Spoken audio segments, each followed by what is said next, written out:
I scammed my husband into liking me, and I admitted it on our wedding day. Actually, in front of all of our guests. Just kidding. But honestly, this probably should have been my first confession. For me, it was love at first sight with my now husband. For him, not so much. I was his little sister's friend. You know, braces, awkward giggling, full teenage disaster energy. And he was the older brother down the hall. Way too cool. Way too attractive. And completely uninterested in me. I obviously had no chance. Then years later, we ended up meeting again, through mutual friends.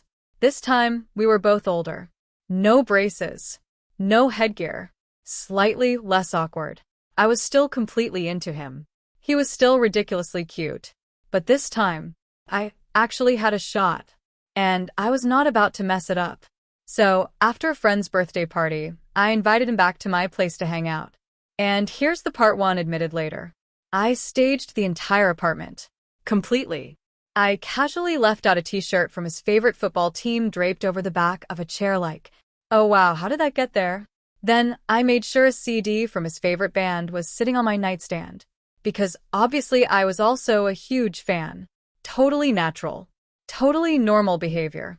And of course, I just happened to have his favorite drink waiting in the fridge. Super casual. Was this slightly unhinged behavior? Absolutely. Did it work perfectly? Also, absolutely. And honestly, it became an amazing wedding story later. Especially when his sister, who was one of my bridesmaids, found out I had basically been using our teenage hangouts as research sessions on her older brother. Luckily, she thought it was hilarious. I mean, she already knew all of her friends had crushes on him anyway. And, before anyone says this is weird, first of all, I already owned the shirt. It was my dad's. And I genuinely liked the band too. I just strategically made sure those things were visible. Also, we were young. And honestly, I don't even care. I'm obsessed with my husband. Sue me.